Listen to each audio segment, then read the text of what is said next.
চক্রবর্তীর কথা হচ্ছে, হুমায়ুন কবিরের কথা হয়েছে, আইএসএফের নেতাদের নওশাদ সিদ্দিকী, মাস্টার শামসুল সাহেবের সঙ্গে কথা হয়েছে, আদার্স অন্য রাজনৈতিক দলের নেতৃত্বের সঙ্গে কথা বলেছি এবং আমরা সেই জোট সঙ্গী হিসাবে থাকছি এবং দায়িত্ব নিয়ে বলছি, যদি এই 2026-এ পরিবর্তন ঘটে, প্রত্যেক বছরে মিনিমাম 10 লক্ষ করে মানুষের কর্মস্থানের ব্যবস্থা হবে। নাম্বার 1, নাম্বার 2, সারা রাজ্যের প্রত্যেকটা জেলায়, প্রত্যেকটা ব্লকে ব্লকে কোচিং সেন্টার, বিভিন্ন রকমভাবে ট্রেনিংয়ের, কুটির শিল্প, হস্তশিল্প, বিভিন্ন রকম শিল্পের কাজ হবে। নারীরা, মহিলারা এক জায়গা, প্রত্যেকটা অঞ্চল ভিত্তি, প্রত্যেকটা পার্ট করে তিনটে গ্রামের মহিলাদের নিয়ে ট্রেনিং হবে, যে ট্রেনিংয়ের মধ্যে দিয়ে একটা মা একটা বোন বাড়ি বসে মুরগি, ছাগল থেকে, গরু থেকে, হস্তশিল্প থেকে বিভিন্ন কাজের মধ্যে দিয়ে মাসে বাড়ি বসে বসে 50,000 টাকা পার মাসে রোজগার করতে পারে প্রত্যেকটা মহিলা। সেই রকম করে ব্যবস্থা করাবে প্রত্যেকটা এলাকা ভিত্তি এবং প্রত্যেকটা শিক্ষিত ছেলেদের জন্য বাড়িতে বসে চাকরি ছাড়া বেসরকারিভাবে বিভিন্ন রকম কাজ করে সেও মাসে যাতে 50,000 টাকা রোজগার করতে পারে, সেই রকমভাবে কাজের ট্রেনিং দিয়ে, সেরকম তাদের লোন দিয়ে সেরকম কাজের ব্যবস্থা হবে। তাহলে বেকার থাকবে না, আর বেকার না থাকলে অসুবিধা হবে না, আর বেকার না থাকলে রোজগার থাকলে সেই পরিবারের ছেলেমেয়েরা অশিক্ষিত মূর্খ হয়ে থাকবে না। কারণ যেটা রাজনৈতিক দলের ভাবে এতদিন পর্যন্ত পিছিয়ে রেখেছিল। হ্যাঁ, যদি বলেন আগে বামপন্থী ছিল তখন হয়নি, এখন কি করে হচ্ছে? আগে লোক ফোন করতো না, বাড়িতে ফোন ছিল না, আগে লোক সেই বোতাম ফোন ঘুরিয়ে ঘুরিয়ে কল করতেন, এখন অ্যান্ড্রয়েড সেট, এখন টানলে আছে। আগের যুগে ছিল ফোন ছিল না, চিঠি লিখতো, আর এখনকার যুগে একবার হ্যালো বললে আমেরিকায় খবর হবে। ফলে যুগের সঙ্গে সব কিছু পরিবর্তন ঘটেছে। তাহলে আগেকার সে 3 টাকা কিলো চাল আর এখন 100 টাকা কিলো চাল, আগের যুগ আর এখনকার যুগ এক করলে হবে না। তাই তখন মানুষ বিনা সারে চাষ করতো। তখন বামপন্থী যেমন চুরি করেনি, বামপন্থীর নেতারা তখন 35 বছর ক্ষমতায় ছিল, এমএলএ এমপি মন্ত্রী পর্যন্ত একা ঘুরেছে। এখন তৃণমূলের একজন চুল কাটা নেতা, বুথ সভাপতি, অঞ্চল সভাপতি, সে 2টো বডিগার্ড নিয়ে ঘোরে। একটা এমএলএ সে 10টা বডিগার্ড নিয়ে ঘোরে। আগেকার এমএলএরা তারা ট্রেনে উঠে যেত, বাসে উঠে যেত। এখন তৃণমূলের প্রত্যেকটা এমএলএ এসি গাড়ি, প্রত্যেকটা তৃণমূল পঞ্চায়েত প্রধান, তাদের প্রত্যেকের বিলাস, বিশাল বিশাল বাড়ি, আর তারা সবাই 4 চাকা নিয়ে ঘোরে। ফলে যুগের সঙ্গে তারা পাল্টে তখন আর এখন শেষ করে দিয়েছে।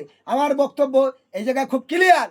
আমরা কেন আজকের এই জরুরিভাবে আপনাদেরকে ডেকে এটা বলছি, কারণ এসআইআর নিয়ে দেশ জুড়ে আতঙ্কিত তৈরি করেছে এই বিজেপি আর তৃণমূল। তাই আপনাদের বললাম, ভয় পাওয়ার কোনো কারণ নেই। আমরা প্রত্যেকটা জায়গা আইনে পরিষেবা দেওয়ার জন্য আমরা অলরেডিভাবে সেই প্রস্তুতি নিয়ে আগাচ্ছি। আপনারা যে কোনো সমস্যা আমাদের সঙ্গে যোগাযোগ রাখতে পারেন। 1, 2 হলো ভরসা রাখুন, বিশ্বাস রাখুন, মহাজোট তৈরি হচ্ছে।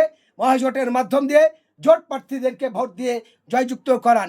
2, 3 নম্বর হলো আমি আপনাদের মাধ্যমে রাজ্যে যে নির্বাচন কমিশনার যে দলদাস হয়ে কাজ করছে, আমি নির্বাচন কমিশনার আজ দৃষ্টি আকর্ষণ করে বলতে চাই, তৃণমূল অনেক কথা বলেছে, বিজেপি অনেক কথা বলেছে। বিজেপি বলেছে 1 কোটি লোক তাড়াবো, 1 কোটি লোক তাড়াতে পারেনি। বিজেপি বলেছে রোহিঙ্গা সব রোহিঙ্গা, সেই রোহিঙ্গার প্রুফ দিতে পারেনি। আর শুভেন্দু অধিকারীরা এই কথা বলে বাংলার হাওয়া গরম করতে চেয়েছে, রোহিঙ্গা খুঁজে পায়নি, তাই বেছে বেছে মুসলমানদের আজকে কোপ মারতে চাইছে। আবার সেই মুসলমানদের, দাড়িওয়ালা টুপিওয়ালাদের টুপি সাজিয়ে মুসলমানদের এই করবো ওই করবো বলে সংখ্যালঘু মোর্চা নেবে সেই মুসলমানদের সামনে রেখে ভোট নিতে চাইছে। আমি আপনাদের উদ্দেশ্যে বলতে চাই, বিজেপি কালাকানুন আইন, এই ভয়ঙ্কর বিজেপি অত্যাচার থেকে সবাই সাবধান। কারণ এই বিজেপি বাংলায় আসলে রক্ত বইবে। এই বিজেপি বাংলাতে যদি কোনো দিন তারা আর একটু সংখ্যা বাড়ে, তাহলে খুনোখুনি রক্ত স্রোত বইবে। এই রাজ্যের মানুষ, বাইরের রাজ্যের মানুষ এখানে এলে খুন হবে। আমরা খুন চাই না, আমরা রক্ত ঝরাতে চাই না। ক্যান্সারের থেকে ভয়ঙ্কর রোগ হলো হিংসা, সেই রাজনৈতিক আর ধর্মীয় হিংসা যারা ছড়ায় তার নাম তৃণমূল, তার নাম বিজেপি। আপনারা ভাঙড়ে দেখেছেন, মমতা ব্যানার্জি অবজারভার করেছিল কার? শওকত মোল্লার। আজ তো শওকত মোল্লা বিপদে পড়ে গেছে, কারণ সে নিজে থেকেই বলছে আমাকে সাতগাছিয়া দাও, আমাকে অন্য সিটে দাও, ক্যানিং পূর্বে যদি আমার না ইচ্ছা হয় অন্য জায়গায় দাও, কিন্তু ভাঙড়ে আমাকে দিও না। যদি বুকের পাটা থাকতো, সৎ সাহস থাকতো, তাহলে ভাঙড়ে দাঁড়াতে চাইছিল না কেন শওকত মোল্লা? আজকে অভিষেক ব্যানার্জি জোর করে বলেছে, তুমিই বলেছো ভাঙড়ে আমরা জিতবো, তুমিই বলেছো ভাঙড়ে এই করবো, জোর করে ভাঙড়ের ক্যান্ডিডেট করে দিয়েছে।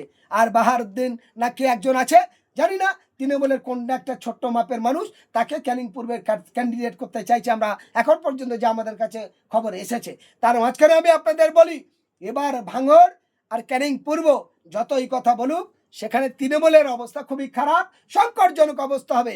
দুটোই জায়গা 2 লক্ষ ভোটে হারবে, ক্যানিংও 1 লক্ষ ভোটে হারবে এবং ভাঙড়েও 1 লক্ষ ভোটে হারবে। ফলে এই দুই জায়গা থেকে অভিষেক ব্যানার্জি নতুন প্রমোশন পাবে এবং দেখে নেবে যেখানে খুন আর সন্ত্রাস করে জয়যুক্ত হওয়া যায় না।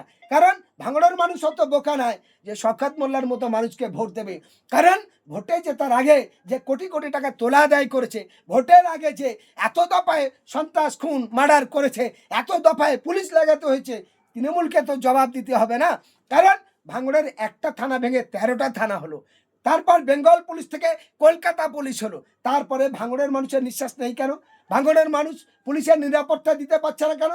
আমরা দেখলাম ডিজিটাল মিডিয়ার একজন সাংবাদিক, রশিদ নাম, আইএসএফ বাংলার সাংবাদিক, কম বয়স একটা ছেলে, তার উপরে বাড়ি থেকে তুলে এনে বেদম মারপিট করলো কারা? তৃণমূল। তাহলে কলকাতা পুলিশ একটা থানা ভেঙে 13টা থানা, তারপর কেন নিরাপত্তা দিতে পারলো না? নিরাপত্তা থেকে ব্যর্থ হলো কেন? তার জবাব কে দেবে? জবাব তো তাদেরই দিতে হবে।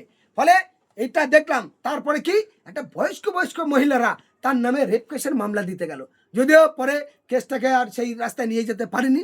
ফলে আমি আপনাদের মাধ্যমে বলি, আজকের যে দলের গোটা পরিবার বয়স্ক বৃদ্ধ মানুষ যারা প্রেম লীলায় খেলে উঠেছে, শোভনদেব চট্টোপাধ্যায়ের চেহারা দেখুন, মদন মিত্র চেহারা দেখুন, পার্থ চট্টোপাধ্যায় দেখুন, শওকত রায়ের দেখুন, এদের পুরো পরিবার তৃণমূলের অবস্থা দেখুন। আজকের এখান থেকে মুর্শিদাবাদ যাচ্ছে, আপনার পশ্চিমবঙ্গের আরেকজন সারদার টাকা নিতে দেখাই দিয়ে চলে যায় ফিরোজ হাকিম, সে হেলিকপ্টার চড়ে। এই টাকা কোথায় থেকে পেয়েছে ভাই? একটা হেলিকপ্টার রিজার্ভ করে যদি কলকাতা থেকে মুর্শিদাবাদ যায়, ক টাকা ভাড়া? মিনিমাম 15 লক্ষ টাকা ভাড়া। এই টাকা কোত্থেকে এসছে? তৃণমূলের জিজ্ঞাসা করুন, বাংলার মানুষের কাছেও জবাব দিক ফিরোজ হাকিমের ক টাকা রোজগার, ক টাকা মাইনে পায়। এই যে হেলিকপ্টার গেল, মমতা ব্যানার্জি কোথায় পেয়েছে টাকা? নির্বাচনের সময় 5টা 7টা 10টা মেয়ে হেলিকপ্টার নিয়ে ঘোরে, সেই হেলিকপ্টার ভাড়া কোথা থেকে আসে? আমরা জানি। আপনাদের সামনে অন ক্যামেরায় বলছি, শুনে রাখুন। 2008 সালে তৃণমূল কংগ্রেস যখন বিরোধী দল ছিল, তখন কালোবাজারির টাকা চিটিংবাজি করে এই হেলিকপ্টার নেওয়ার জন্য বিজেপি আরএসএসের সমর্থনে বাইরে বামপন্থীকে সরানোর জন্য বিভিন্ন রাজনৈতিক দল, অরাজনৈতিক দল তাদেরকে নিয়ে প্রগতিশীল গণতান্ত্রিক ফান্ড বানিয়েছিল, যে ফান্ডে কালোবাজারির টাকা হেলিকপ্টার ব্যবহার করে বিভিন্ন চলচ্চিত্র অভিনেত্রী বুদ্ধিজীবীদের বোকা বানিয়ে দীর্ঘদিন থাকলে যেমন একটা জং লাগে, মানুষের আর পছন্দ হয় না, নতুন খাবারের জন্য তৎকালীন বামপন্থীদের পরাস্ত করেছে। ভালো কথা। নূতন সরকার আসার পরে কি দেখলাম? একের পর এক বেকারত্ব বেড়েছে, একের পর এক স্বৈরাচারিতা বেড়েছে, একের পর এক নেতা মন্ত্রীরা জেলে গেছে, একের পর এক খুন মার্ডার ধর্ষণ হয়েছে। ফলে এটা আমাদের বাংলার কাছে লজ্জা নয়?